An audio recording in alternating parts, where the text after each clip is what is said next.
안녕하십니까. 목요일 아침마당입니다. 네. 요즘 주부들은 시장 가기 두려우실 겁니다. 네. 그리고 운전하시는 분들은 주유소 가는 게 겁이 나시고요. 그럼요. 그 작은 규모로 가게 하시는 분들은 하루에 손님이 한두 분밖에 안 오신대요. 그런 경우도 있다고 하니까 이 참 걱정입니다. 그죠? 그렇습니다. 돈 때문에 얼마나들 마음고생이 심하실까 싶고 이게 서로 다 그렇잖아요. 그렇죠. 네. 속마음은 어떻게 보면 진짜 돈 좀 원 없이 써봤으면. 근데 그게 마음대로 안 되고, 흔히들 얘기하기로, 큰 부자는 하늘이 낸다. 우리는 평생 정말 뼈 빠지게 고생해봤자 부자가 되겠느냐. 이런 얘기들 하잖아요. 큰 부자까지 바라지도 않고요. 네. 그저 그냥 먹고 사는 걱정 없을 정도만. 근데 그것도 불가능한 얘기가 아니죠. 오늘 나오실 분께서 우리 좀 마음이라도 넉넉하게, 네. 그리고 주머니 조금 더 알뜰하게 해서 어떻게 하면 좀 부자가 될 수 있을지 이런 얘기를 해주실 경영학 박사십니다. 네. KBS 해피 FM에서 또 프로그램 진행도 하고 계셔서 청취자 여러분과도 친근하시고 이제 시청자들과도 친근하신 분이신데요. 경영학 박사 이영건 박사님 박수로 맞이해 주시기 바랍니다. 네, 모시겠습니다. 안녕하세요. 안녕하세요. 반갑습니다.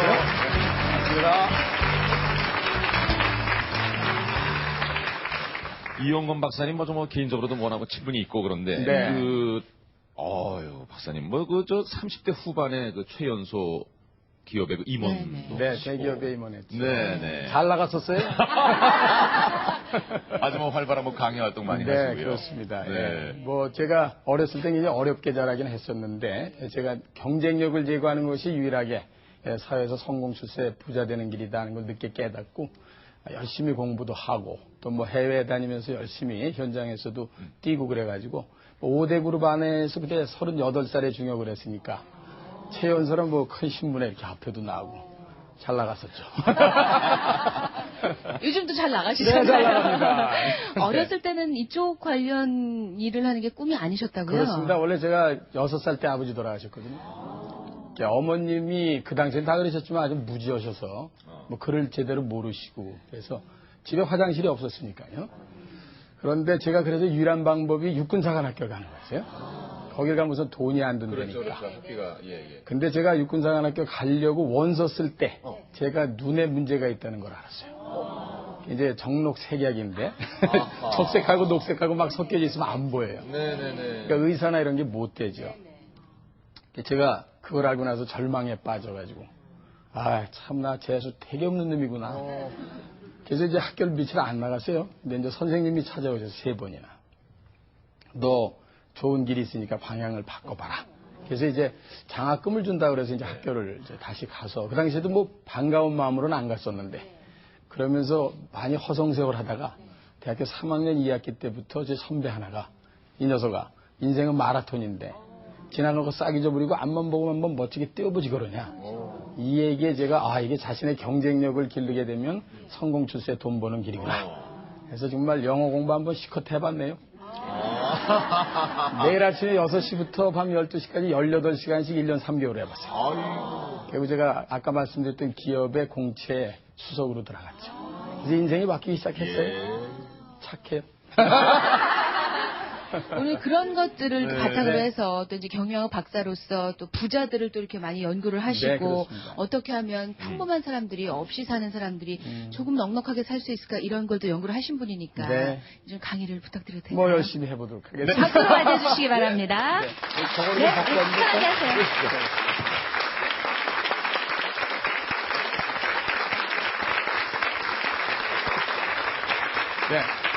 여러분 반갑습니다. 성공 출세 돈 벌기 싫은 사람 있습니까? 이렇게 여쭤보면 아무도 손 안 드실까요? 꽉 찬 강당 같은 데서 물어보잖아요. 가끔 손 드는 사람이 있어요. 둘 중에 하나야. 거짓말 하지 않으면 인생 포기한 사람이죠. 그죠? 다 돈을 벌겠대. 부자 되겠대. 근데 왜 안 될까? 여기에 대한 생각들을 못 미치는 것 같은 거를 연구하는 것을 부자학 또는 성공학이다. 이렇게 얘기를 하죠. 사실은 부자가 되고 싶지 않은 사람은 어디 있겠습니까? 그런데 부자는 도대체 무엇이고 우리에게 어떤 의미가 있는가? 이런 것들에 대한 거를 연구해야 되는데 연구를 하지 않고 자꾸만 하려고 그러니까 안 되는 거예요. 학교 다닐 때 공부를 잘하는 사람은 둘 중에 하나입니다. 하나는 천재형이 있어요. 내가 그런 친구 만나갖고 고등학교, 중학교 때 전교 1등 한 번도 못 해봐요. 카이스트 교수인데 그 친구는 선생님이 얘기하는 것만 듣고 그냥 전교 1등이에요. 예, 너 약 오르는 건 노는 시간마다 날 꼭 불러. 연고나 축구할래? 이러고 그냥 축구 같이 해도 되는 줄 알았어요. 나하고 머리가 다른 사람이 있다 이 말이에요. 그런 사람은 근데 만에 하나예요. 나머지 9,999명은 어떻게 공부 잘합니까? 그렇습니다. 열심히 시간 정해놓고 예습복습 빡세나게 열심히 해야 하잖아요. 사회에서 성공하고 돈 버는 사람 보면 되게 둘 중에 하나예요. 그 중에 하나는 정말 타고난 사람이 있어요. 그걸 동물적 감각을 갖고 있다고 그래요. 본능적이라고 그러죠. 이런 것들을 갖고 있는 분들이 있어요. 과거에 우리나라의 큰 재벌 그룹의 이제 창업자 여러분들. 딱 보면서 우리가 경영학 박사 10명이 만들어놓은 자료를 다 브리핑을 듣고도 나 그거 안 해. 이거 할래. 이러면 이게 돈이야. 그런 사람은 만에 하나예요. 여러 사람이 그런 사람 따라했다가 다 망하죠. 우리 같은 평범한 사람들이 성공하려면 어떻게 되는 거예요? 부자 되려면 부자들이 어떤 방법으로 갔는지를 연구하고 정확하게 하루하루를 멋지게 살아내면 부자가 될 수 있다는 건 당연한데 부자 되는 방법을 모르든지 부자 되는 방법을 알더라도 실행을 안 하기 때문에 부자가 안 된다 하는 것 때문에 오늘 저는 부자는 도대체 무엇이고 우리한테 어떤 의미가 있고 또 한국 경제의 미래를 봤을 때 한국의 부자들은 앞으로 어떻게 성장 발전할 수 있는 것인가 하는 것들을 쭉 설명을 해드리면은 오늘 이 텔레비 보시고 계시는 집의 시청자분들이나 방청객분들이 아하 나 때 아니면 내 아들 때라도 이렇게 집안을 끌어가면 부자 되는 집안으로 갈 수가 있겠구나 하는 것들을 분명히 느끼시리라고 봅니다. 제가 아침마다 이제 KBS 라디오에서 이제 해피 FM에서 7시 10분부터 9시까지 계속 방송을 2시간씩 공영방송에서 경제방송 해드린단 말이에요. 왜 그러는 거냐. 구구단을 못 외우는 사람이 자꾸만 인수분해 풀겠다고 대들면 곤란하다 이 말이에요. 운전면허증 따라하는 놈이 도로교통법을 읽어보지 않고 하는 똥배짱이나 뭐가 달라요. 부자 되고 싶으세요? 경제 흐름 반드시 하셔야 됩니다. 제가 똑같은 돈을 1억씩 들였다고 생각해 보세요. 5년 뒤에 갖고 오는 돈이 다 다를 거 아니에요. 어디다 투자를 했느냐에 따라서 전부 새끼를 쳐오는 게 달라요. 그걸 재테크다 이렇게 얘기하는데 재테크의 커다란 환경은 바로 경제 흐름이다 이런 뜻이잖아요. 따라서 제가 늘 얘기합니다만 공영방송에서 이렇게 좋은 프로그램을 우리 국민 여러분들한테 해드리는 건 이런 걸 통해서 성공하는 방법을 알고 실행을 하십사 하는 건데 알고 뭐 거기는 끄떡이고 다음부터 행동은 안 하니까 우등생이 못 되는 거나 똑같다 이런 생각이 드는 겁니다. 저는. 자 그래서 지금부터 부자라는 건 도대체 무엇이냐 하는 것도 제가 천천히 한번 말씀을 드려볼 테니까 한번 종합 정리를 하시고 한국에서의 부자는 이런 거구나. 나는 그럼 그쪽을 가려면 어떤 방법을 택해야 되겠구나 하는 생각을 정리해 보시기 바랍니다. 저는 오늘 시청자분들께서 혹시 집에 계신 분한테 부탁드릴 거는 이건 혼자서 주부님들이 들으시는 것보다는 이거 다시 보기도 되죠? 됩니다. 그럼요. 인터넷으로. 그러니까 예. 저녁에 부군 퇴근하시면 부군하고 자제분들하고 반드시 다시 보기로 꼭 다시 한번 보시는 것이 여러분들이 부자 되는 길에 훨씬 더 지름길을 갈 수 있다는 확신적인 말씀을 드리니까 반드시 다시 보기로 식구들끼리 모여 앉아서 봐주십사 하는 부탁드리면서 강의 시작하겠습니다. 자, 부자란 도대체 어느 정도가 돼야 부자냐 궁금하시죠? 미국 같은 데서는 밀리언에어, 백만장자다 이런 말이 있어요. 밀리언에어, 그러니까 밀리언 달러를 가졌다는 것은 한국 돈으로 하면 10억 원을 가진 건데 요즘에는 미국에서 10억 원, 100만 달러 가진 사람이 워낙 많았지만 제가 미국에 있었던 1979년도부터 86년도 때 현금으로 100만 달러 갖고 있다. 이거 어마어마한 돈이에요. 지금도 미국서는 큰 돈이에요. 우리나라가 워낙 물가 상승률이 높아서 그렇지. 그런데 미국에서도 이제 100만 장자 갖고는 좀 성이 안 차서 대용으로 나온 말이 빌리언이에요. 즉 억만장자. 정확히 얘기하면 10억 달러인데 그걸 치면 뭐 한 1조 원 되는 거니까 그건 우리하고는 조금 좀 거리감이 있어요. 근데 여러분들 보시면은 뭐 비벌리 힐스라든가 이런 데 대저택 나오잖아요. 수천만 달러짜리. 이런 데 사는 사람은 되게 빌리언웨어들이 많지요. 그러나 우리의 기준으로 볼 땐 뭐 억만장자보다는 적당한 밀리언웨어로다가 우리가 30년 시차 정도가 미국하고 있으니까 그걸 갖고 풀어보는 것이 합리적이다 이런 생각이 듭니다. 그 한국서 그럼 부자라는 것은 어떤 사람을 가지고 부자라고 그러는가 하는 거에 대한 거를 여러 자료가 있습니다만 제가 판단하는 거를 합쳐서 몇 가지 예를 들어드리면 여러분이 그 안에 들어가 있으신지 판단을 하시면 되는 거예요. 우선 자기가 사는 집을 빼고 3일 이내에 현금으로 10억을 자기 돈을 가져올 수 있는 사람이에요. 은행에서 꼬우는 거 말고. 그러니까 은행에 예금이 돼 있다든지 보험금을 뭐 환급받는다든지 펀드를 환매한다든지 해서 일단 10억 원 정도를 3일 이내에 가져올 수 있는 사람, 이 정도면 부자에 들어간다 이렇게 보는 거죠. 그런 사람이 뭐 몇 명이나 되겠어요. 손범수 씨 가능할 것 같아요. 진짜요? 그렇게 안 봤는데. 이금희 씨도 여기서 버는 돈이 얼마예요? 아니에요. 저는 진짜 그래요? 소녀 가장입니다. 대단히 간단히 말씀드리면 자기 사는 집 빼고 일단 현금으로 10억을 3일 이내에 가져온다. 그럼 강남에 웬만한 집값이 10억이 넘어가는데 이건 사는 집이다 이게. 그러니까 거기에 있는 집에 살면서 현금이 10억이 없으면 집만 갖고 있는 사람이다 이런 얘기지. 진정한 의미에서의 부자는 아니라고 본다 이런 생각이 드는 거예요. 아마 대개들 이 동의를 하시리라고 봐요. 그 다음에 나름대로 집을 빼고 10억을 3일 이내에 가져오지 않는 사람 중에 아마 거기에 해당되실지 모르겠는데 연봉으로 한 2억 정도에서 3억을 버는 사람이면은 현금을 40억에서 50억을 은행에다 넣고 이자를 받는 거와 똑같은 효과거든요. 그런 사람은 부자죠. 근데 우리나라에서 봉급을 받는 게 보통 억대 연봉을 받고 싶다 이런 얘기들 많이 하는데 억대 연봉이 어느 정도 되느냐면요. 국세청 자료에 따르면 1억에서 2억 받는 사람이 우리나라 전체 인구의 1% 정도 됩니다. 그리고 2에서 3억을 버는 사람이 0.1% 정도 되고 5억 이상 버는 사람이 0.01% 안에 들어간 거예요. 들어가시죠? 이제 대답을 하세요. 5억 정도 못 보세요? 네. 그거 뭐 인정합니다. 그럴 것 같아. 그러니까 부자에 들어간다. 제 말씀은 자기가 현재 10억을 은행에 갖고 있지 않더라도 곧 부자가 될 수 있는 유동성을 갖고 있는 사람들은 부자라고 봐도 좋다 이런 얘기죠. 왜 2억에서 3억을 치는가 하면요. 2억 정도 되면 이자가 소득세가 35%가 나가니까 실제로 자기 들어온 돈이 1억 3천. 따라서 매월 순수하게 들어온다니 1,000만 원 정도 되면 부자다운 생활들을 하는 사람이다 이렇게 본다 이 말이에요. 이런 것들을 여러분들이 늘 염두에 두시게 되면 물론 전 그 안에 다 들어갑니다. 그래서 부자 깡이라지 제가 부자가 아닌데 부자 깡이라면 남의 다리 벅벅 긁고 앉아있는 거죠. 그래서 분명히 말씀드리지만 그렇게 저는 아까도 말씀드렸지만 가난한 집안에서 태어났는데도 가능성이 있는 거냐? 늘 있다 하는 것을 연구하는 것이 부자학이고 성공학이다 하는 걸 말씀드리려고 그러는 거죠. 그럼 한국의 부자들은 아까 말씀드렸던 그런 정도가 한 1% 정도 되는데 이 사람들은 어떻게 부자가 됐는가 이걸 연구해봐야 여러분이나 자제분들을 이 방향으로 보내야 되겠다 하는 방향이 제시가 될 테니까 이걸 제가 연구를 해봤단 말이에요. 우리나라 부자 중에서 100명의 부자가 있다 그러면 5명은 부모를 잘 만난 겁니다. 유산. 유산 있으세요? 유산. 참 좋은 거예요. 집에 가면 우산은 많지, 우산. 이게 우산과 유산, 이게 작대기 하나 차이인데 인생이 더럽게 커요. 부모 잘 만나는 거 복이에요. 그렇게 생각 안 하십니까? 그럼요. 부모 잘 만나는 거 복이죠. 그럼요. 그건 엄청난 복입니다. 근데 중요한 건 이 5%의 사람이 좀 이따 말씀드리겠지만 이 유산을 받아서 부자 된 사람들이고 그 다음에 35% 그러니까 100명 중에 35명은 전문가 집단입니다. 예?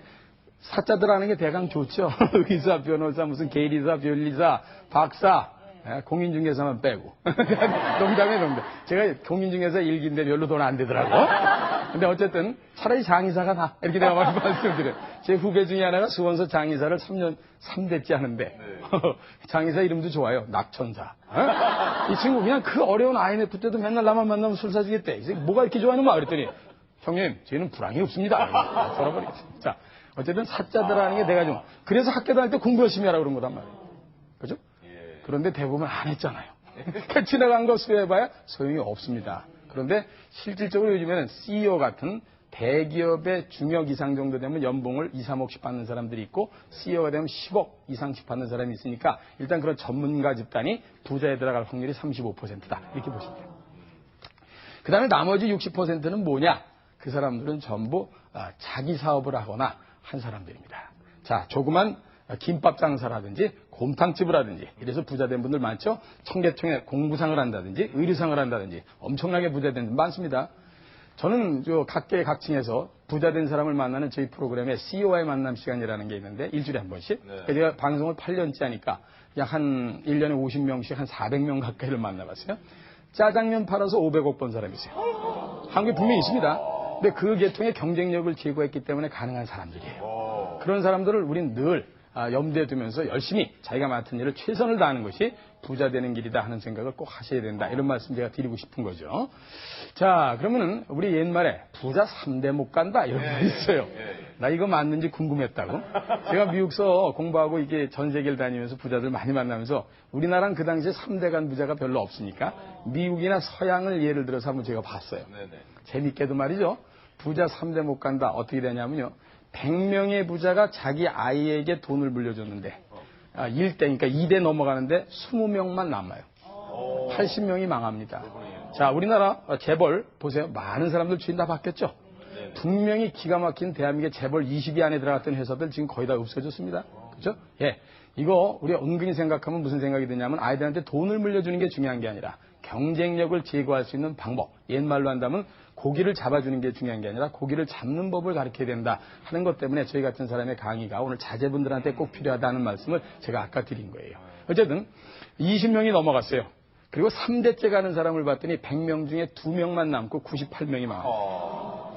돈은 돌고 도는 거예요. 그래서 신나는 거예요. 그 도는 돈을 누가 받을 준비를 하느냐.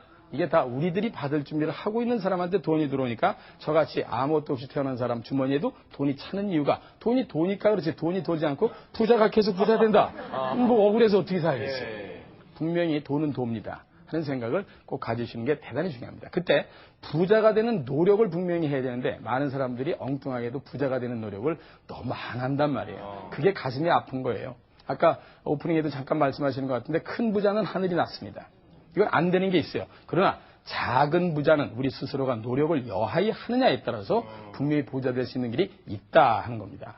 따라서 부자 되는 길을 이따 자세히 또 말씀을 드리겠지만 제일 먼저 부자가 되려면 우선 경제 흐름을 타셔야 됩니다. 제가 아까도 말씀드렸죠. 구구단을 못 외우는 사람이 어떻게 수학 문제를 빨리 풀겠어요. 운전면허증 따라가는 사람이 도로교통법을 읽어보지 않고는 똥배짱을 갖고 가는 사람이 많아요. 제가 운전면허증 딴 지 30년 됐는데 운전면허 시험장에 한번 조카 때문에 갔더니 28번을 필기시험을 떨어지고 28번.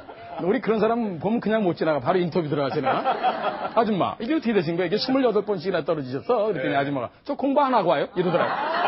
이따가, 아니, 공부를 안 하고 오다니. 그랬더니, 그거 넷 중에 하나 찍다 보면 언젠가 60점 못 받아준가? 사지선다행의 객관식이다, 이 말이지.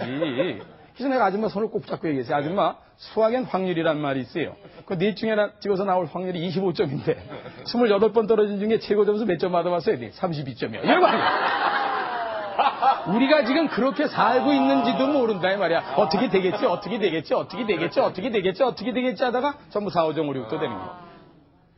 전반적인 경제 흐름 속에 한국의 미래를 명쾌하게 보고 자기의 경쟁력을 또는 자제분들의 경쟁력을 어디에서부터 극대화시킬 건지에 대한 것을 분명히 하게 알고 매일 그 길을 열심히 뛰는 사람은 반드시 부자가 되는 길이 있다 이 말이야. 그래서 경제의 흐름을 늘 타는 것이 부자 되는 첫걸음이다 하는 말씀드리고요. 그 다음에 부자 되려면 경쟁력을 길러야 되거든요. 아까 제가 말씀드렸죠. 김밥 장사하는데 똑같이 김밥 장사를 해. 한 집은 기가 막혀야 하는데 한 집은 안 돼. 왜 그런 거예요? 이 김밥 장사하는 사람은 여기에 혼신의 힘을 다해서 최고의 김밥을 만들려고 애를 쓰고 있다 이 말이에요. 이런 방청객에 나오시는 분들도 유난히 잘 이렇게 스카우트해서 오시는 분들 많잖아요. 반응할 때 잘하고 그래야 되는데 이거 뭐 박수를 칠 때 안 치면 그냥 바로 잘리는 거예요. 똑같은 거다 이 말이야. 그죠? 저 을지로 입구에 제가 다니던 기업 옆에 잘리지 않게 잘하죠. 경쟁력을 제고하자 말이에요. 경쟁. 제가 그 곰탕집이 굉장히 유명한 데 있어요. 근데 어느 상호는 막 밝히면 안 될 것 같아서 거기 저 할아버지가 그 당시 70이니까 지금 80도 넘으셨는데 아침 점심 딱 두 끼만 해요. 네? 50년 됐어. 네? 줄을 서. 그때 대기업에 제가 임원이에요. 네. 거기 줄을 쫙 서.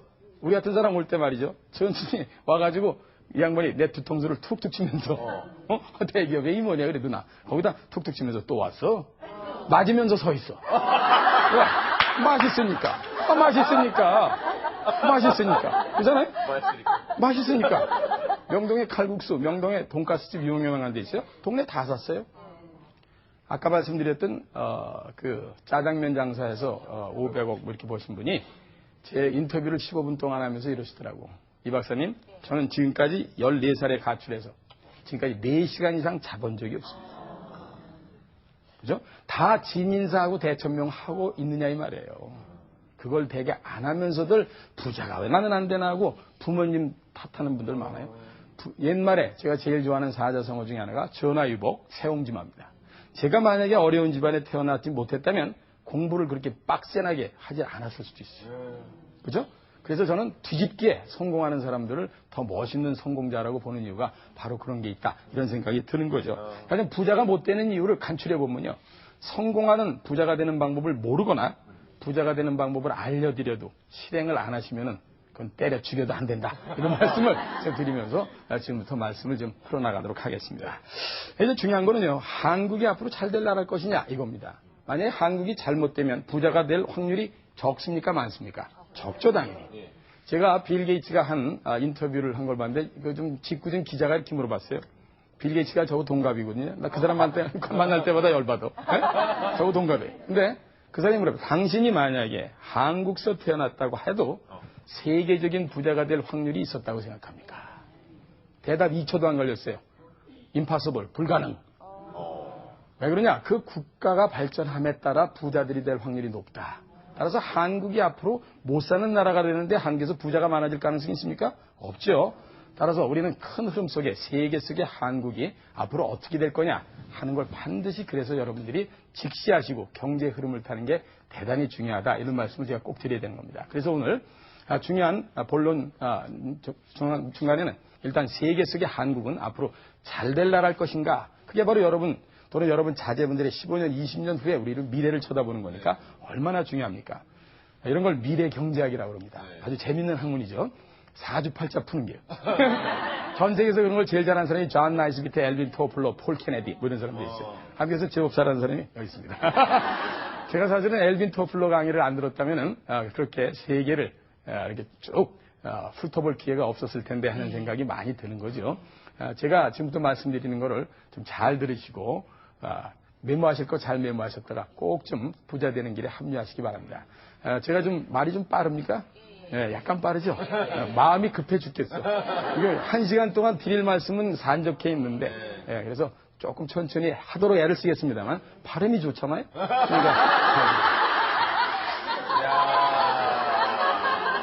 자, 우선 한국은 앞으로 잘 될 나라일 것인가? 네, 저보러 얘기하면 2초도 안 걸려. 대단히 잘 될 나라다. 국가의 운이 기가 막힌 나라예요. 그럼요.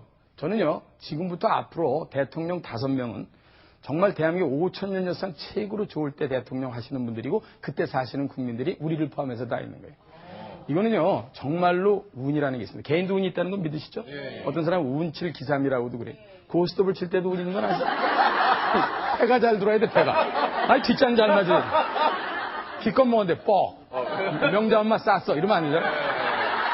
그 재수 좋은 놈은 싸놓은 걸 뒤집어서 먹는 놈이에요. 분명히 운은 있어요. 대한민국 국가의 운이라는 건 대한민국이 어떻게 해서 되는 게 아니라 주변의 환경이 변하면서 대한민국을 밀어제끼는 걸 운이라고 해요. 지가 열심히 해서 하는 건 실력이지. 그래서 운이라는 걸 반드시 봐야 됩니다. 그래서 제가 간단하게 짧은 시간이지만 한국의 미래를 확실하게 보여드릴 테니까 이걸 보여드리는 이유가 뭐냐. 여러분이 부자 될 확률이나 자제분이 부자 될 확률이 또 세계적인 부자 될 확률이 높은 시대를 살고 있으니 자신감을 가져라. 이걸 보여드리기 위해서 갑니다. 그럼 한국의 미래를 보려면 한국 내에서만 보면 안 되죠. 주변 그렇습니다. 전 세계를 봐야 돼요. 왜냐하면 한국 경제 70%가 해외 의존돼 있거든. 이걸 해외 의존형 경제다 이렇게 얘기해서 대관소찰하셔야 돼요.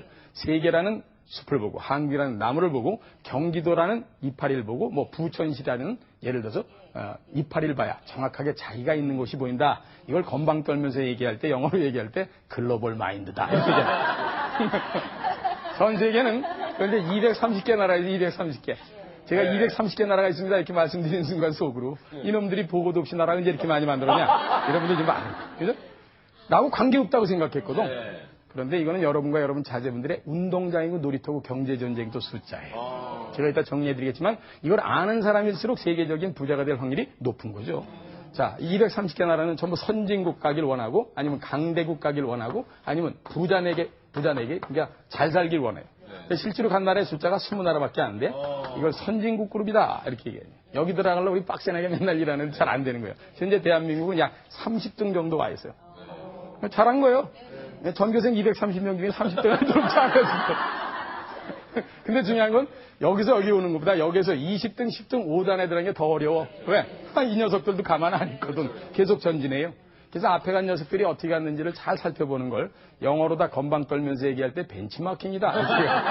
그건 영어고 친근한 일본 말도 있잖아. 컨닝구. 그게 그거야. 한국말 그래서 한국말. 훔쳐보기. 예? 훔쳐보기 잘하셔야 돼.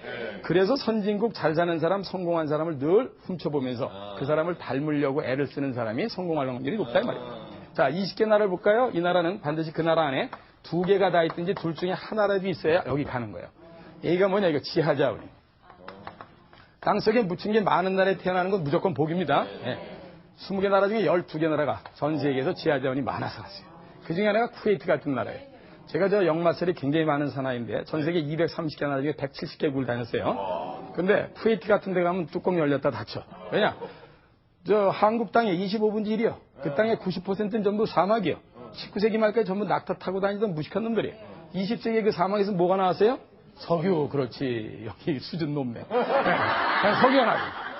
석유가 나온 거예요. 네, 이건 대단히 복이죠. 그럼요. 근데 우리나라는 지하자원 있어요? 이렇게 물어보면 웬만한 대한민국 국민은 자다가도 벌떡 일어나서 대답해. 없다. 다 알아. 그죠? 지나가던 분한테 뭐가 없지 아주머니? 그럼 10명 중에 8명, 9명이 뭐가 없지? 이래고 앉으죠. 그래서 30등이요? 아시겠어요? 다 아는 것 같은데 모른다 이 말이에요. 자, 지하자원이 많은 건 대단히 중요한 거예요. 근데 지하자원이 없다고 그래서 선진국 강대국 잘 사는 나라를 못 가려면 무슨 재미로 사냐 말이에요. 하나가 딱 돼 있어요. B. 인적 자원. 여러분과 여러분 자제분 같은 사람들의 경쟁력을 쫙 올리는 방법이 하나가 있는 거예요. 그러니까 나라가 있느냐고 8개나 있어요. 일본, 홍콩, 싱가포르, 스위스랜드, 오스트리아, 네덜란드, 덴마크, 룩셈부르크, 아일랜드 뭐 이런. 그중에 제일 조그만 놈 하나 데려? 싱가포르. 거기 가면 또 뚜껑 열려. 서울보다 조금 커. 거기 살고 있는 사람이 딱 420만이에요. 지하자원 하나도 없어. 근데 1인당 국민소득이 대한민국의 1.7배예요. 어떻게 설명하실지요? 있어요? 420만 국민의 실력을, 경쟁력을 하늘이 치솟게 만든 국가의 지도자가 있었잖아요. 여러분 잘 아시는 리관유, 이광현 수상이라는 사람이. 국가는 지도자를 잘 만나야 되는 거예요. 기업은 CEO를 잘 만나고, 가정은 아버님, 어머님이 세상의 흐름을 어떻게 쳐다보시느냐에 따라서 똑같은 자제분도 성공 추세에 돈 버는 게 달라지는 거예요. 가정에도 리더십이 있단 말이에요. 똑같은 축구대표 선수 한 23녀석도 어떤 사람이 감독으로 왔느냐에 따라서 월드컵 성적이 달라지나. 히딩크, 4강 가고, 폼프레레, 중간에 코 풀고 도망가. 이건 리더십이라는 이렇게 얘기합니다. 사람이 중요하다. 근데 이걸 나라 얘기를 하지 말고 개인 얘기를 잠깐 해볼까요? 아까 제가 말씀드렸죠. 선진국 강대국 잘 사는 나라 가길 원하는 개인은 뭐예요? 성공, 출세, 돈. 똑같은 거예요. 성공, 출세, 돈을 벌려면 여러분 집에 부자 되려면 둘 중에 하나가 있든지 2개가 다 있어야 된다고요. 지하자원에 해당되는 게 집으로 가면 뭐예요? 2자루? 유산. 그럼 유산. 유산. 아까 했잖아요. 유산. 별로 반응이 없잖아요. 그럼 받아본 게 없어서 그래요. 유산이 있으면 되는 거예요. 근데 유산이 없다고 그래서 부자가 못 되고 성공 추세 못하면 얼마나 억울해요? 하나가 딱 있어. 바로 여러분 아니면 여러분 자제분들의 경쟁력을 극대화시키는 거예요. 맞죠? 그게 바로 국가를 치면 똑같다 이 말이야. 근데 우리나라는 지하자원이 너무 없어. 너무너무 없어요. 너무 없는 걸 한 2, 3분 동안만 얼른 말씀드릴게요. 입고 계시는 것 중에 국산 원료로 만들어진 옷이 있습니까? 이렇게 물어보면 지하자원 갖고 만든 건지 보는 거 아니에요? 여러분 입고 계시는 것 중에 국산 원료로 만들어진 옷이 있다고 생각하세요? 제 눈에는 아무도 없어요. 셋 중에 하나 입으셨어? 면 양말 썼던 면 내에 있었던 면, 폴리에스터 계통의 합성섬유, 아니면 모직물 섞인 양모. 맞죠? 예. 혹시 안에다 한산 무시저고리로 뭐 이렇게 입고 오신 분이 있어요? 자, 그럼 한번 들어볼까요? 면 양말 섞던 면 내에 있었던 누가 만듭니까? 그러잖아요. 졸든 사람 바로 일어나서 대답해. 쌍방울이요, 이렇게. 만들기 저기서 만들어. 원료가 뭐야, 원료가. 이게 전부 면화라고 100% 수입이요? 폴리에스터 계통의 합성섬유의 원리는 뭐예요? 석유예요. 대한민국 한 방울도 안 나요? 제가 전 세계 다니면서 제일 속상한 건 230개 나라 중에 104나라에서 석유가 나는 거예요. 옆에 있는 일본도 지가 쓰는 석유의 2.3%가 지 땅에서 나요. 어떻게 독도가 지네 땅이에요? 주민세는 우리가 내는데. 근데 서당간 그 녀석들도 석유가 나. 우리는 없어. 그렇게 없는 나라라는 걸 알면 우린 사람에 집중을 해야 된다 하는 게 정확히 나오는 거 아닙니까? 자, 먹는 거 볼까요? 75%의 주고기 수입이에요. 하루에 600만 그릇씩 짜장면이 팔려요. 짬뽕이 팔리고 라면이 팔리고 애들 돈 좀 피자 먹고 햄버거 먹고 전부 밀가루예요. 밀가루의 원료는 100% 수입이에요. 밀이에요. 우리나라 먹거리의 28%가 밀이에요. 더 무서운 게 있어요. 9천만 마리의 소돼지다. 얘네들은 옛날처럼 꼴배다 먹이 염을 먹이. 뭐예요? 사료. 그렇지. 사료의 원료가 혹시 뭔지 아세요? 옥으로 시작하는데. 옥수수. 어우. 수제자를 명하노라. 수제자를 명해야 되고. 옥수수는 어디서 납니까? 그러잖아요. 그럼 졸든 사람 바로 일어나서 대답해. 강원도요. 99%의 옥수수가 수입이야. 그래서 우리나라 먹거리에 주곡, 곡식의 75%가 수입을 하는 거예요. 그러니까 정말 쥐뿔도 없는 나라다. 이 생각을 하면 사람이 얼마나 소중하고 보물단지들처럼 보이느냐 하는 게 나오는 거잖아요. 건물 안에 제일 많이 들어가는 게 철근이야. 철근의 원료는 철광석이야. 철광석은 99.997% 수입이에요. 알루미늄 사실 100% 수입이에요. 스테인레스 스틸, 스텐말이 100% 수입이에요. 그래서 마룻바닥이니 뭐니 전부 나무로 깔잖아. 이게 무슨 설악산소인 거야, 대둔산소인 거야, 남산소인 거야 이거. 99%가 말레이시아, 인도네시아, 남미, 가나, 브라질, 아프리카에서 그런 거예요. 그래서 한국 경제 70%가 해외 의존형이라 세계 흐름을 모르면 대한민국의 미래가 절대로 안 보이고 그렇다면 우리의 미래가 안 보이니까 큰 힘을 만드는데 상당히 경쟁력이 저하될 수 있다. 그래서 세계 속에 한국이 잘 된다 하는 것을 보여드려야 여러분이 가슴이 따뜻해지면서 야, 한번 멋지게 한번 살아봐야 되겠다. 우리 아이한테 이런 걸 한번 연구해보라고 그래야 되겠다. 이런 생각을 가지게 될 거니까 제가 세계 지도를 간단하게 그리고 설명을 올리기 위해서 우리나라의 국가유운이 2개가 기가 막힌 게 오는데 그것이 무엇인지를 말씀드리도록 하겠습니다. 이게 미국하고 남미예요. 우리의 사랑스러운 조국 한반도 그릴 때는 정신 바짝 차려야 돼. 잘못하면 커져. 다 그렸어. 이것도 무슨 이게 남북이 갈라졌어. 서울서 부산까지 420km요. 신의주에서 제주도까지 1100km야. 70%가 산이라 산속에 아무것도 없어요. 이게 우리 사랑스러운 조국의 꼬라지. 별명은 잘 붙였어. 금수강산이라고. 절대로 속지 마세요. 전 세계에 나가면 인데 수백 군데 있어요. 나의 사랑스러운 조국이지만 내가 미국서 갖고 있던 거 다 버리고 들어왔지만 분명히 아닌 건 아닌 거예요. 난 가끔 금강산 갔다 와서 좋다는 친구놈이 있으면 손 꼭 붙잡고 얘기해. 이놈아, 금강산이 그렇게 좋으면 이 자식아 미국의 그랜드 캐년 보여주면 바로 119 불러야 돼. 이게 우리의 사랑스러운 조국이 여기가 아닌 게 천만다행이에요. 세계가 우리를 기다리고 있잖아요. 밖에 뭐 대강 그릴게요. 뭐 좁으니까. 그래서 쫙 해서 이렇게 아프리카로 해서 영국, 여기 일본, 주민세나 내라 임마. 응? 대만, 말레이시아, 인도네시아, 호주, 뉴질랜드, 파푸아 뉴기니아, 필리핀, 괌, 사이판, 하와이, 스리랑카, 마다카라카스, 아이슬란드, 그린란드예요. 세계 속에 한국을 보는 건 대단히 중요해요. 왜? 이게 여러분과 여러분 자제분들의 운동장이 놀이터, 경제, 전쟁터고 삼성전자가 됐든 대한민국 현대중공업이 엄청난 매출을 일으키는 건 여기가 있어서 가능한 거다 이 말이에요. 네. 맞죠? 네. 근데 우선 전 세계에서 누가 제일 센지는 잠깐 봐야 되거든. 시간이 아무리 없어도. 이 녀석이 미국. 네? 전 세계 경제에 워낙 세게 짓고 있어서 강대국이라는 이름 앞에 이 친구만 한 잡 더 붙여. 옳지, 옳지. 이건 초코치장의 조자가 아니에요. 완전히 전 세계를 꽉 옮겨요. 전 세계 경제 30%를 직간접적으로 미국이 영향을 주니까. 근데 그거는 진짜 과거고 앞으로는 중국이 더. 그렇습니다. 이제 그 얘기도 할 겁니다. 네. 근데 초강대국인 미국이 현재로서는 전 세계를 꽉 쥐고 있습니다. A+B, 지하자원과 인적 자원이 완벽한 만점이라고 해요. 전 세계 굴러다니는 자동차 4대 중에 한 대가 미국에 있어요. 전 세계 최고 부자가 누구예요? 마이크로소프트의 빌 게이츠 뭐 이런 사람 아니에요? 얼마나 부자인지 그냥 제가 장난스럽게 얘기할게요. 너무 심각하게 듣지 마세요. 부자인데 얼마나 부자인지를 감이 없으니까. 이 친구가 갖고 있는 돈을 한국에 갖고 들어오면은, 네? 네? 대한민국의 9개 재벌 그룹을 순서대로 다 사고, 밤새도록 나머지 돈 세다 피곤해서 잡는다. 아직도 남았네. 그렇게 부자예요. 이 친구들이 지하자원 만점, 인적자원 만점으로 전 세계를 꽉 쥐고 있어요. 뭐 지하자원 중에 그냥 아주 가장 대표적인 거 하나만 얘기하면 식량 같은 게 먹는 거. 전 세계 먹거리의 거의 5분의 1을 미국이 돼요. 어디서 나온지 아세요? 여기가 산맥과 산맥 사이에 한반도에 9배 반짜리 평야가 있어요. 한반도에 9배 반이 평야예요. 나중에 기회 되시면 자제분들 반드시 기회 되면 여기 한번 지나가게 이렇게 고속도로가 하나 있어요. 80번 고속도로. 좀 길어. 4,600km. 46시간 가야 돼. 거기 한 번만 갔다 오면 세상 보는 눈이 완전히 달라져요. 제가 26살 때 여기 지나갔지. 여기 9배, 한반도에 9배 반짜리 평야가 있어요. 네? 32시간을 지나는데 아무것도 없어요. 밀밭, 옥수박, 콩밭. 밀밭, 옥수박, 콩밭. 밀밭, 옥수박, 콩밭. 응?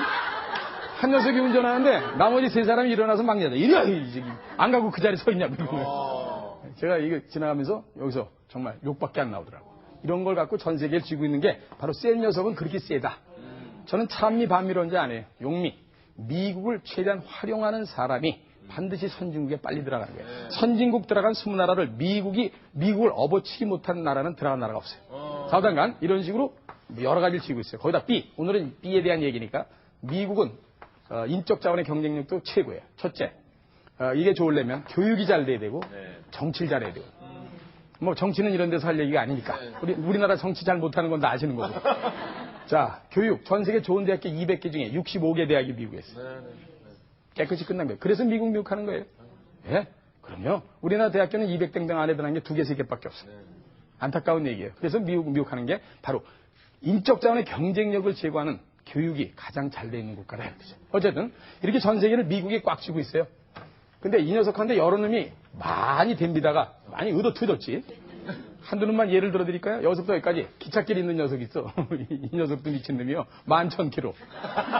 경부고속도로 25대가 기찻길이야. 예? 예. 그럼요. 무진장 먼 길이에요. 집안에서 공부 잘하고 장래 유망한 녀석은 여길 보내고 집안에서 말썽꾸러기는 여길 보내고 먼 길 잘 가. 먼 길 잘 갔다 와라 이놈아. 얼마나 걸립니까 아버지? 230시간 있자. 10박 11일 그냥. 예? 예. 이거 아주 지겨운데 있고. 예? 근데 이 녀석이 얘하고 싸우다 졌어 미국한테. 왠지 아세요? 식량이 자급이 안 돼. 왜 식량이 자급이 안 될까? 추워요. 그렇죠. 9월부터 눈이 와. 5월까지. 눈도 아주 탐스럽게 와. 펑펑. 얘네들 그 겨울에 털모자 쓰고 다니는 거 절대로 패션하니. 그 한국서 따로 쓰잖아? 바로 땀나. 이거요. 영하 35도 40도 내려갈 때 쓰는 거예요. 예. 영하 35도 40도면 얼마나 추운 건지 아세요? 저 남태평양에서 참치 잡아서 급속 냉동시켜 놓은 거예요. 예? 거기서 30분만 모자를 안 쓰고 돌아다니잖아요? 그럼 뇌세포가 파괴되기 시작. 안 믿어지세요? 이따 집에 가서 냉동고에 머리 집어넣고. 임상 결과 바로 나와, 임상 결과. 머리 딱 꺼내가지고, 여보, 그래야 되는데, 여빠, 무시라. 여보랑 아빠랑 합친 거. 싸우는가? 식량이 자급이 안 돼. 너무 추워. 그거는 초강대국에 되는데 엄청난 핸디캡이죠. 그러니까, 그냥 단점이다, 이 말이야. 그래서 진 거예요. 두 번째 미국한테 댐비다 혼난 놈 하나 있어요. 이게 바로, 와다쿠시와 니폰데스 1번. 네? 1번. 까불다 혼났지. 미국이 사실은요, 전 세계 주요 국가에 목을 다 이렇게 쥐고 있거든요. 식량 이런 걸로. 네? 어쨌든 간에 미국이 그냥 서 있고 일본이 15년에서 17년을 혼자 쫓아가도 오늘날 미국이 안 돼. 근데 일본이 그냥 서 있고 우리가 13년에서 15년을 혼자 쫓아가도 오늘날 일본이 안 돼. 근데 두 녀석은 계속 가. 이거 환장하는 거 아니에요? 근데 대한민국 국가의 운이 두 개가 좋으면서 대한민국을 밀어제끼기 시작했어요. 그 중에 하나가 뭐냐? 반드시 알아두셔야 될 건데 아무도 미국한테 대밀림이 없는 줄 알았더니 29년 전부터 전세에서 덩치 좋은 녀석이 매일 밤에 일어나서 아령하고 역기하고 하워슬라이드 하는 거예요. 이열산스. 누구예요? 중국이에요. 에? 이 녀석이 딱 이게 대한민국 100배라면 이 자식 101배야. 얘가 29년 동안 운동한 다음에 미국의 삿발을 잡고 한 판 나오고. 이 녀석이 뜨는 게 대한민국이 좋은 거냐 나쁜 거냐 결론만 말씀드리면 10개 중에 7개를 웃고 3개를 잊어버려. 7 빼기 3은 4야. 여러분 자제분 3사람 중에 한 사람은 반드시 중국을 통해서 성공 추세에 돈 버는 거야. 아까 이금희 씨가 그래서 앞으로 중국 얘기 왜 안 나오냐 그럴 때 이게 바로 이 녀석이 떡 뜨는데 230개 나라 중에 대한민국이 제일 좋아. 자, 왜 그럴까? 예? 아주 쉽게 말씀드릴까요? 이게 우리가 부모님한테 물려받은 유산이야, 유산. 네. 5,000평짜리 땅이라고 쳐. 네. 나나 여러분이나 5,000평짜리 땅은 물려받을 수 있어요. 종중산의 일부래도. 중요한 건 어디 있느냐지, 어디 있느냐. 네, 위치가 그렇지. 내가 우리 범수 씨랑 만약에 받은 만약에 땅이 서울 명동에 있다고 쳐봐. 네. 평당 1억이요. 5,000평이 5,000억이에요. 그럼 우리 이런 데서 안 만나도 돼요. 예. 그죠? 근데 내가 우리 범수 씨랑 받은 5,000평 땅은 어디 있는 거야? 아버지 돌아가신 다음에 감정평가사랑 공인중개사 대동에서 한참 갔더니 시외버스 한참 타고 나가더니 어느 야산 옆에 있는 밭을 가리키더니 그 아저씨가 내 손을 꼭 잡고 얘기하는 거야. 저게 네 거다 이 자식아. 불행하게도. 군청 가서 또 관계서를 띄워봤어. 그러니까 서류에 내자가 선명하게 적혀져 있는 거예요. 절대농지. 평당 13,200원. 재수가 엄청 없는 나라인 줄 나도 알았다 이 말이에요. 그래서 미국서 안 들어오려고 그랬었으니까. 미국이 너무 좋았으니까 79년 되면 30년 전 얘기예요. 그런데 이 뒤에 101배짜리 야산에 어느 날 보니까 신도시가 들었습니다. 근데 신도시가 생기면 들어가는 진입도로가 뚫리는데 그놈의 진입도로가 우리 집 앞으로 뚫리는 거 아니에요. 아하. 그죠? 예. 이게 전부 산맥이고 사막이고 산맥과 정글이야. 아무데도 중구로 들어가는 길이 없어요.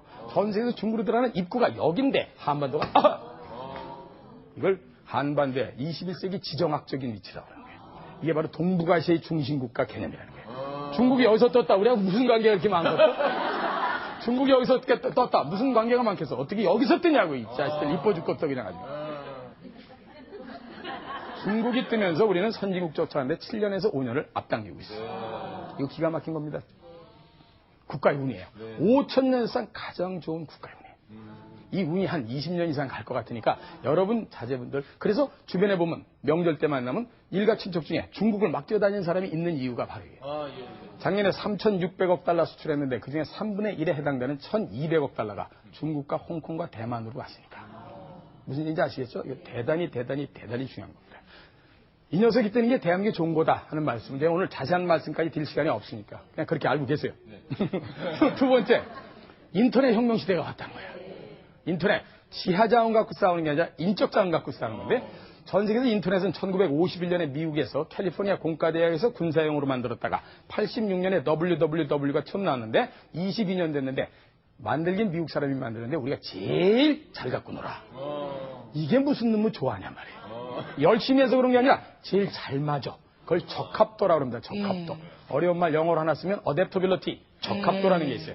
누가 만들었냐가 중요한 게 아니라 누가 잘 맞느냐. 네, 그렇습니다. 전 세계는 모든 정보를 자기 책상에서 볼 수 있어요. 맞아요. 여러분, 우리 부모님들 중에서 인터넷을 잘 안 하시는 분이 계시다면 제 얘기 오늘 꼭 들으시고 반드시 인터넷에 친밀해지시라고 내가 부탁드리겠습니다. 한국 사람이 전 세계에서 손가락의 민감도가 제일 좋아서 타이프 치는 속도가 빨라서 그리고 최선을 다해서 인터넷을 배우시면 가장 효과적으로 인터넷하고 가까워질 수가 있다 이 말이에요. 무슨 얘기인지 아시겠죠? 여러분 보실래요? 인터넷. 이거는 전 세계 있는 모든 정보를 자기 책상에서 들여오는 거야. 그런데 인터넷이 대한민국 사람들이 제일 잘 맞는 이유가 뭐냐? 손가락이 민감해. 자, 손가락 보실래요? 젓가락질 하는 사람이 나이프 앤 포크로 스테이크 잘라 먹는 사람보다 30%가 민감해. 그런데 전 세계 젓가락질 하는 나라가 22나라쯤 되는데 우리만 빼고 21나라가 전부 나무 젓가락질을 합니다. 맞아요. 우리만 새젓가락질을 해요. 새젓가락질을 하는 사람이 나무 젓가락질을 하는 사람보다 12%가 더 민감해요. 전 세계에서 손가락의 민감도가 넘버원이라 스타크래프트라고 여러분 아이들이 그렇게 좋아하는 게임을 미국 아이들이 만드는데 챔피언이 한국서 나옵니다. 임요한이라고 있어. 테란의 황제죠. 군대가 있으면서도 10억씩 받아. 손가락의 명당 넘버원입니다. 나중에 외국 사람들 접대하실 일 있으면 그 사람들 밥 먹다 기절시키는 방법이 있어. 뭐 그냥 조용히 얘기하다가 밥 먹다가 7살짜리 꼬마 데려다가 젓가락 갖고 콩자반 집어먹는 걸 와 마술이다 무슨 그죠? 무슨 얘기인지 아시겠죠? 자 농담이고 어쨌든 전 세계에서 손가락의 민감도가 다른 요즘에 저 촛불 시위 같은 거 저거 인터넷 아니었으면 안 되는 거야. 전 세계에서 이렇게 기가 막힌 인터넷을 갖고 있는 나라는 우리의 경쟁력의 원천 요소인데 인터넷이 없었다면 선진국적 차인데 5년에서 7년이 늦어질 뻔했어요. 그러니까 두 가지 조건이 완벽하게 구비가 돼 있네요. 정확히 지금? 보시네. 그래서 두 가지가 메가 트렌드거든요. 20세기, 21세기에 글로벌리제이션, 세계화 시대 중국과 미국의 한판 승부, 인터넷 디지털 혁명 시대 도래. 이 두 개가 공통 분모적으로 한반도가 230개 나라는 게 제일 좋다 이 말이에요. 그죠? 나중에 인터넷 이런 거 보실 때요. 어머님들 꼭 좀 하시라고 내가 부탁 좀 드리겠는데 인터넷을 하는 사람하고 안 하는 사람하고 얼마나 경쟁력의 차이가 있는지 김밥 장사를 하더라도 차이가 있을 것 같아서 말씀드릴게요. 내 제자가 둘이야. 하나는 인터넷 시대를 거부하는 녀석이요. 이름도 삼돌이. 삼돌이. 한 녀석은 인터넷 시대를 열심히 선도하는 놈이요. 이름도 똘똘이. 둘을 내 교수실에서 불렀어요. 이놈들아 교수 심부름 좀 해라. 아무나 시키십시오. 그래? 자식아, 내가 미국에서 공부할 때 뉴욕 대학 가서 도서관에 가서 ABC라는 책에 600페이지 그 자료를 좀 가져왔으면 좋겠다. 그랬더니 그냥 삼돌이 놈이 쏜살같이 나오면서 내 앞에 딱 쓰면서 하는 소리가 출발하겠습니다. 미국 가겠다 이 말이야. 얼마나 걸리겠니? 2박 3일. 돈 얼마? 300만 원만 주십시오. 그래서 이 자식 줬더니 개나리 볼쯤 밀고 나한테 인사하고 출발해서 다녀오겠습니다. 이번엔 제가 똘똘이를 불러서 똘똘아 좋은 방법 없겠니? 그랬더니 똘똘이가 교수님 책상에 있는 인터넷 좀 쏘겠습니다. 어느 학교라고 그러셨죠? 뉴욕 대학교. 무슨 책이라고 그랬죠? ABC.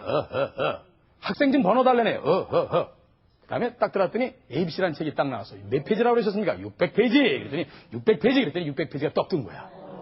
교수님 이거 찾으신 겁니까? 이게 내가 보니까 그거야.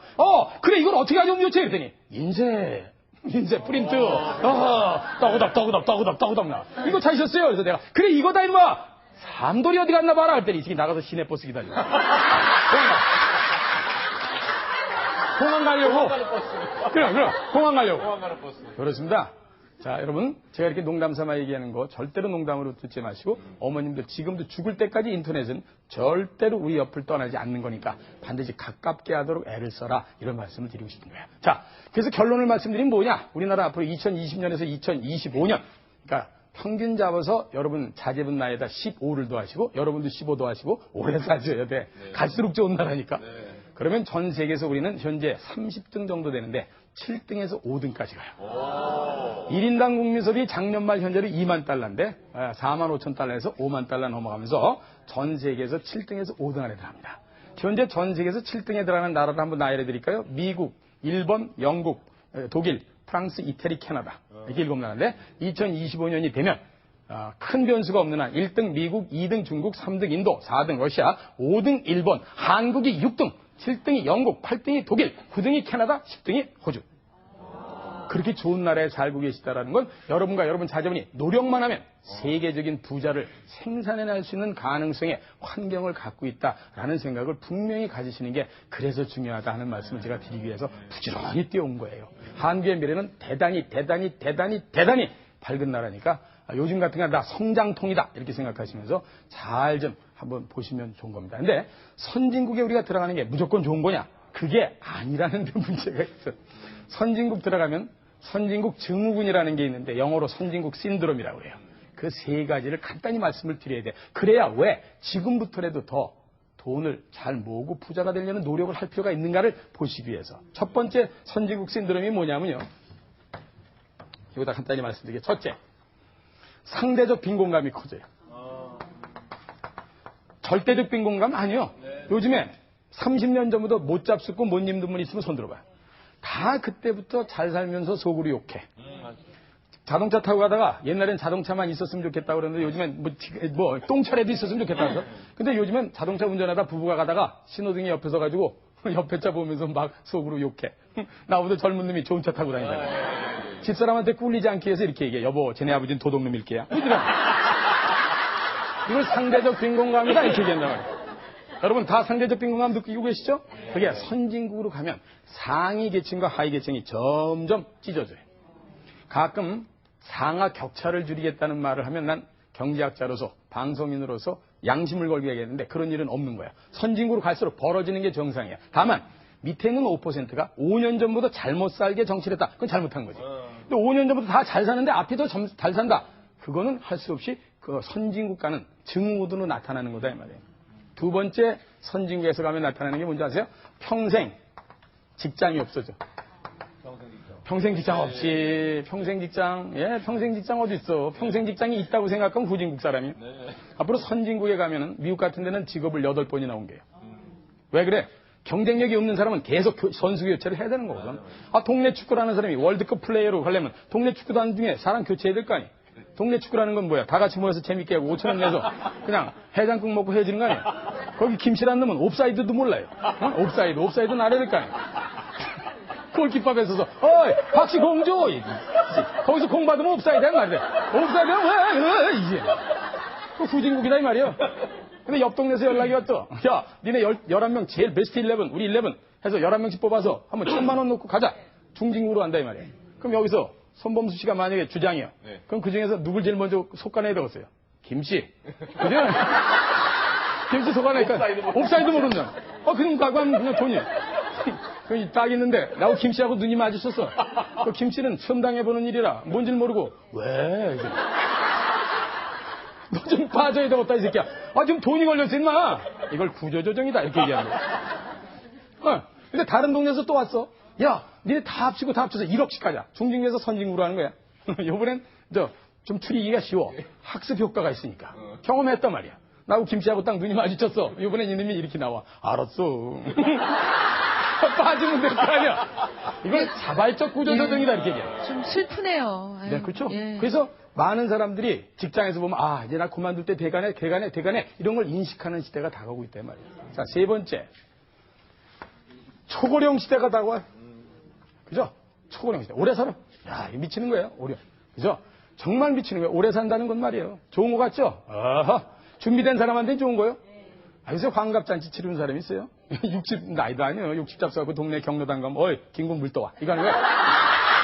젊은 애가 이런 들어도 자리 뒀다. 그죠? 여기 계신 분 전부 85세 90세 살 거 아니야. 근데 세 개를 합쳐봐. 오랜 살아야 되는데 평생 직장은 없고 상대적 빈곤감은 커져. 그 시대를 향해서 떠벅떠벅 가고 있다 이 말이야. 무슨 얘기인지 아시겠어요? 그걸 선진국 신드롬이에요. 그러니까 우리가 선진국 가니까 준비돼서 지금부터 빨리 부자 되는 전략들을 부지런히 갖지 하시면 노후가 외롭다. 이런 얘기, 노후 준비를 많이 하셔야 된다 이 말이에요. 무슨 얘기인지 아시겠죠? 이럴 때 우리가 그런 시대를 맞이해서 부자가 되는 전략을 반드시 갖고 가야 되는 거 아니겠습니까? 그렇죠? 예. 그때 우리는 어떤 생각을 갖고 미래를 봐야 되냐. 한국은 분명히 잘 된다. 따라서 각계각층에서 무엇을 하더라도 최고만 만들면 세계 최고가 되면서 돈 버는데 지장이 없는 사회가 된다. 이렇게 보셔야 돼요. 박지성 선수 예를 들면 말이죠. 우리 명지대학교 제자니? 네. 1년에 80억씩 벌어요. 5년 동안 400억 벌었다더라고요. 제가 한번 스포츠 신문 보니까. 네. 과거에는 있을 수도 없는 일이야. 연예인들 보세요. 그죠? 한류 열풍 하면서 전 세계를 다니면서 아주 그냥 바람을 몰고 다녀. 한국에 국가의 운이 없다면 그게 가능한 거예요? 앞으로는 국가의 운이 있기 때문에 각계각층에서 최고가 생겨요. 자, 박태환 수영하는 선수. 네. 전 세계 1등 아니에요. 왜 그런 거야? 박태환이가 조련, 우리 기가 막힌 조련 선배보다 천재성이 있다고 생각하시냐 말이에요.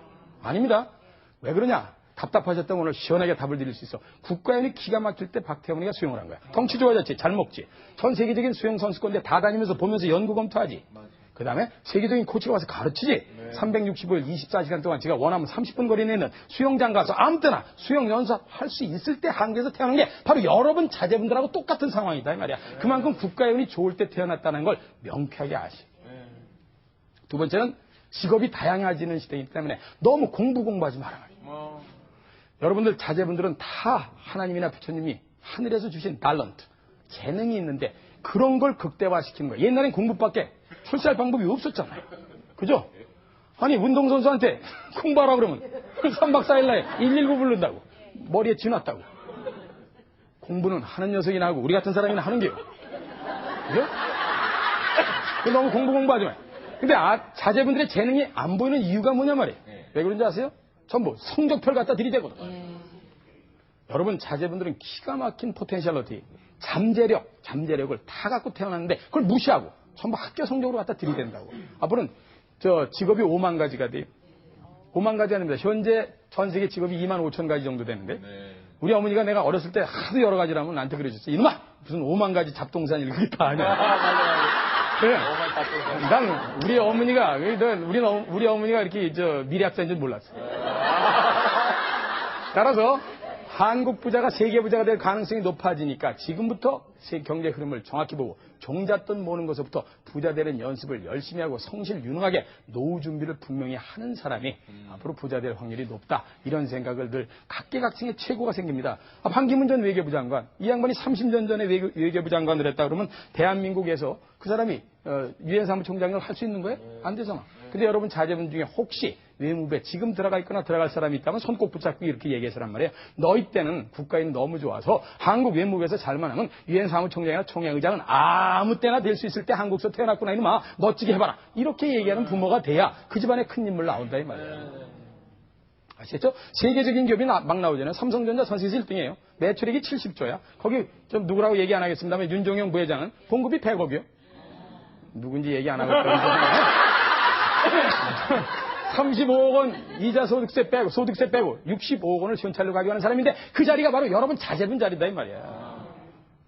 그런 기가 막힌 시대에 여러분들은 어떻게 해야 당장 무슨 복권을 사서 부자 된다 이런 생각이 아니라 미래에 대한 투자를 명쾌하게 하면서 미래를 쳐다보는 슬기로운 눈을 가지셔야 되기 때문에 그래서 다시 보기를 통해서 오늘 저녁에 부부하고 아이들하고 앉아서 이거 다시 몇 번씩 보면서 열심히 달달달달 외우면서 같이 가는 방향을 그래서 가져라는 말이에요. 자, 그러면 이런 시대에 난 여러분들한테 5가지 정도 부탁을 하면은 거기에 충실하게 되면 한국에서의 부자뿐만 아니라 세계적인 인물을 좀 만들 수 있는 가능성이 있지 않느냐 이런 생각이 들어서 5가지를 말씀을 드리려고 합니다. 첫 번째가요. 글로벌 마인드를 반드시 길러주셔야 돼요. 글로벌 마인드라는 건 좀 어려운 말 같지만 아무것도 아니에요. 세계를 쳐다보는 생각을 줘야 된다 이 말이에요. 아까 얘기했죠. 대관소찰하라. 세계란 숲을 보고 한국이란 나무를 보고 경기도란 줄거리를 보고 부천시란 이파리를 봐야 자기가 서 있는 데가 정확히 보인다. 이렇게 방송하시는 분들도 마찬가지야. 세계 방송시장 중에 대한민국의 방송시장 중에 KBS의 아침마당은 어느 경쟁력이 있는가. 나는 부족한 게 있다면 이걸 더 올려야지. 그래서 NHK가 됐든 CNN 사람보다 이겨야지 하는 생각을 가져야 큰 인물이 되는 거나 똑같단 말이에요. 그러기 위해서는 그렇게 하자 이래서 되는 게 아니니까 제가 제안하는 게 집에다 세계 지도를 하나 반드시 붙여라.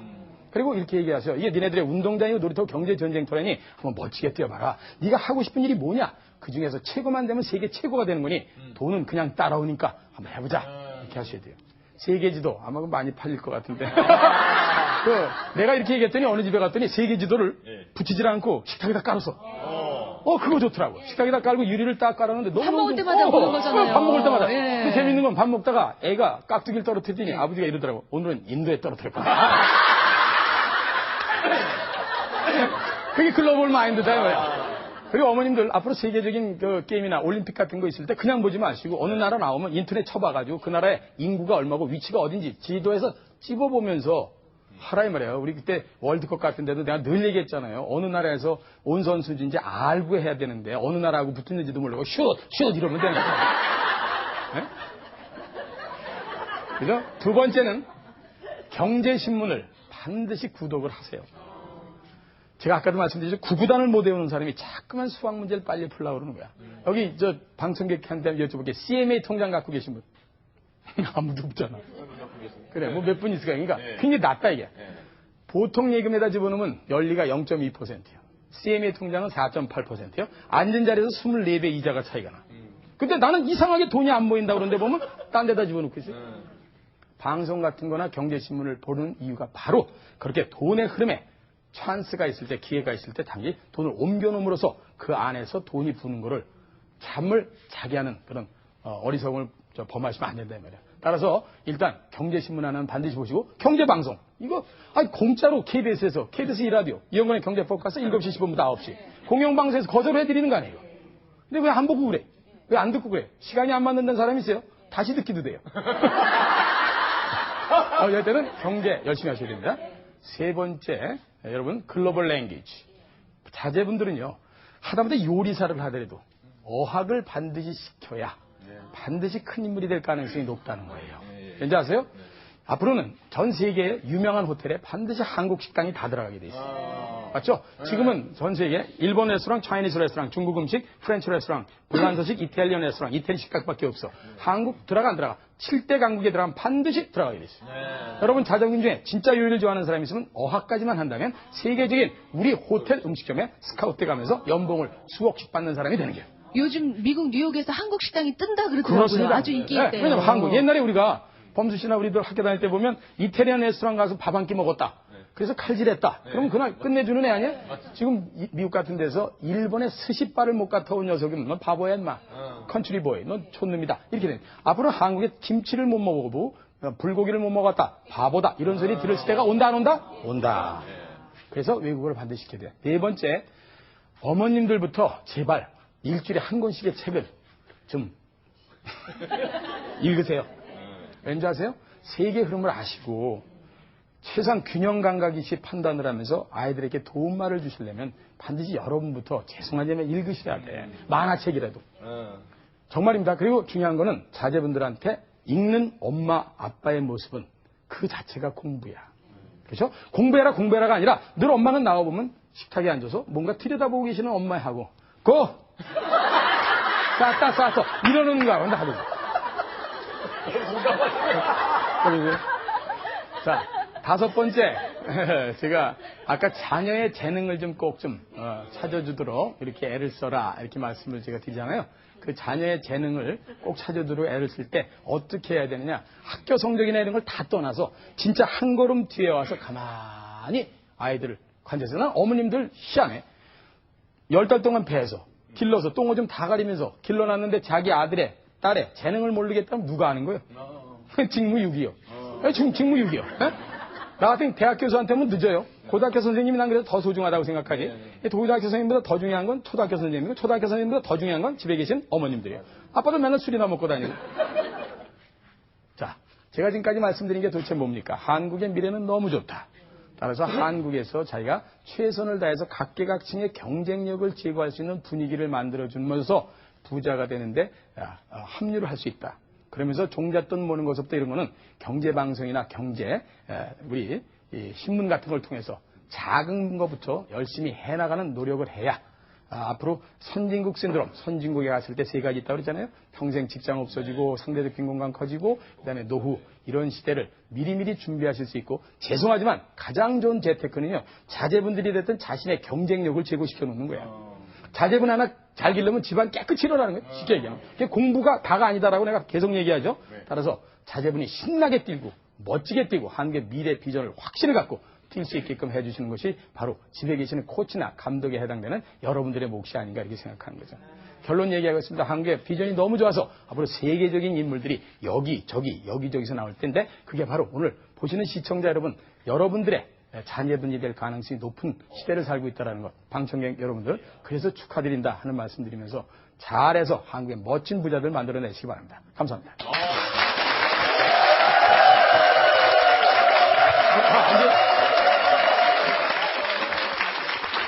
아니 박사님 진짜 이렇게 이 희망을 주시니까 이게 뭐 저기 으쓱해진 것 같고요. 괜찮으세요? 네. 뭔가 이 기운이 상승하는 것 같아서. 요즘 뉴스를 보면 마음이 좀 울적한 적이 많았거든요. 그런 가운데서도 정말 이렇게 촛불을 하나 이렇게 켜는 그런 희망으로 우리가 잘 된다 생각하고 지금까지 정말 이렇게 희망을 주시고 증거를 이렇게 보여주시니까 너무 좋아요. 네. 제가 무슨 내가 국수주의자라 한국을 너무 좋아해서가 아니라 앞뒤 좌우에 오늘 시간이 짧아서 좀 더 증명을 해드릴 시간이 적었습니다만 이건 세계적인 석학들이 보는 눈하고 똑같은 거니까 제 말 믿으시고 지금 다 성장통이에요. 자라는 과정에 뭐 아픔을 겪는 거 이 정도는. 그러나 큰 대세는 분명히 잘 가는 나라다 이 생각을 하시면 틀림없이 이 다음에 이영건 교수 참 괜찮은 녀석이었다. 아니 박사님 시간이 없으면 다음번에 한번 어떻게 좀 시간을 잘 맞추. 라디오 진행을 하시니까 라디오 진행이라 요번 우리 PD가 굉장히 고생했어요. 새벽에 나와서 전부 녹음해 미리 녹음하셨죠? KBS 식구라 이게 가능해요. 맞아. 지금 녹음하고 같은 갔어요. 시간. 왜냐면 이제 청취자들도 좋은 정보를 얻으셔야 하고. 제가 나중에 혹시 기회 되면요.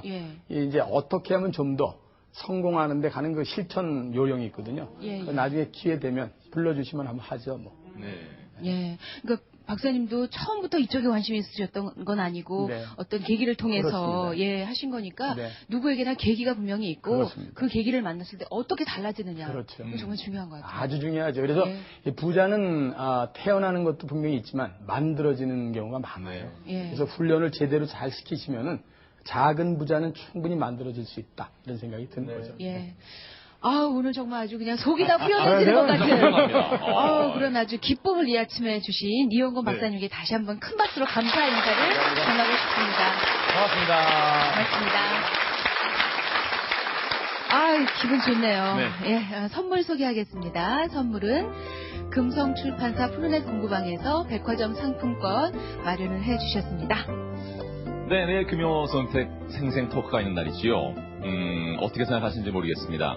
가능한 한 일찍 결혼하는 것은 여자의 비즈니스이고 가능한 늦게까지 결혼하지 않고 있는 것은 남자의 비즈니스다. 뭐 이런 말이 있다고 하는데 공감하시는지 모르겠습니다. 결혼에 적당한 시기가 있다면 과연 언제일지 뭐 그런 얘기. 왜 저를 보면서 그런 얘기를 하시죠? 저를 보면서 얘기하지 말아주세요. 그래서 내일 제목이 우린 너무 일찍 결혼했어요. 그렇게 되네요.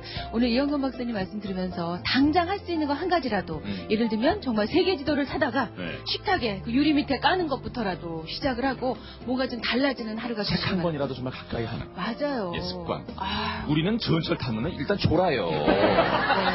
그래도 일본은 이거 본다는 거 아닙니까? 그러니까요. 이거 달라져야 됩니다. 지금 당장 서점으로 가시든지 인터넷으로 주문하셔서 책 한 권 구입하시고 빌려보셔도 좋습니다. 책 한 권 보시는 하루 되시기 바랍니다. 고맙습니다. 감사합니다.